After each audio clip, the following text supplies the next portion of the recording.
Kaya had mentioned that not everybody has to be a buster, and that you work on creating conditions for other people to be able to do things. And I thought about my first year at my school when I was in the South Bronx. And one of the things one of the mythologies that I came into that people thought I was crazy, because it was one of the first things that I did, was I fired somebody. And it was a consultant who was getting, I think when I looked at the budget, around $70,000 a year. I won't say the name of the group just in case anybody here is affiliated, but it was a consultant. And one of the things that happened, at least in my district in the South Bronx, was you were crazy if you didn't have some kind of test prep program, consultant, people, part of your school. And one of the first things I told my teachers was no test prep is allowed during the school day.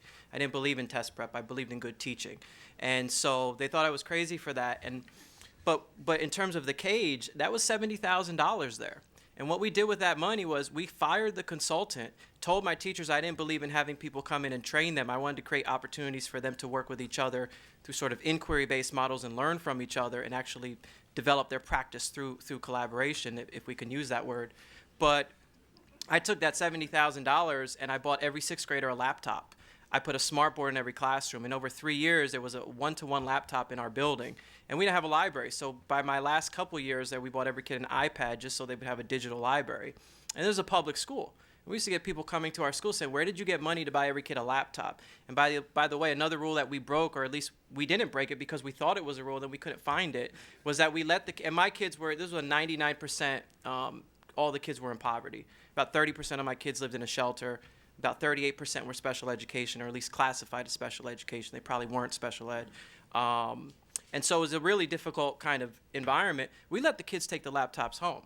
And people would say, how are you going to do that? They're going to get stolen, especially from my kids who went across the street into the shelter. And we said, look, you get good grades, you do well in school, even if you mess up but you show improvement, you take it home, because you'll be invested in it. Forget having a cart that gets signed out by teachers where the kids are going to abuse the laptops anyways because nobody has ownership. We gave the kids the laptops. We let them walk around the building in it. They went to lunch with them. That was their device. And you know what? They treated the laptops better than they treated the cart laptops. But the point is, we used that money that was from something that we thought we couldn't do. And my network leader, the people above me that were supporting me, said, that's not really a good idea to get rid of this program because your school is in the lowest 5th% of performance. And you will lose your job as a new principal if you can't make big gains. And I said, well, I really don't care. I mean, I was 26 years old, so I probably still don't care. But the point was, I knew it was the right thing to do.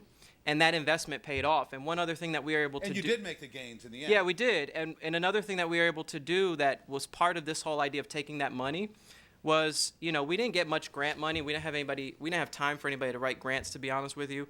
But I took some of that money in my latter years, and we created grants in the building. So I created these grants that I called, they were kind of like the I3 grants. We had our own innovation grants. And we would give teachers $10,000, $15,000 if they got together in groups and they proposed different innovations. So we had a robotics class that came out of this. We had a teacher who created an iPad app development class. We had a media literacy, a media ethics class, and people used that money, and we just created a competition within our building. We would not have had any of that money.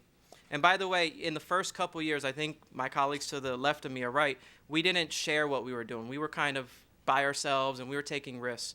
But by the latter, before I left, we had principals from Los Angeles, parts of New Jersey. We were sharing our lesson study protocols with other schools in the city. We were sharing after we kind of incubated it and made it work. But the point is, all that stemmed from that one change, that idea that, well, you have to have a consultant, you have to do test prep. Well, we said, forget that. We took that money and did so many other things with that. And people used to say, well, where are you getting all this money? You're a public school. How the heck can you buy your kids laptops and iPads and put smart boards in a room and do all these other things? And we actually lost money under Bloomberg every year, so we lost money at the same time. And it was just from that kind of change in the dynamic. It was just we refused to believe certain things that were conditional that other schools believed in, like having test prep and consultants, and we changed our model. Yeah. And that even made it more powerful when we went to the 1 day a week of teachers actually planning, because that was our model for professional learning, was we're going to learn by each other.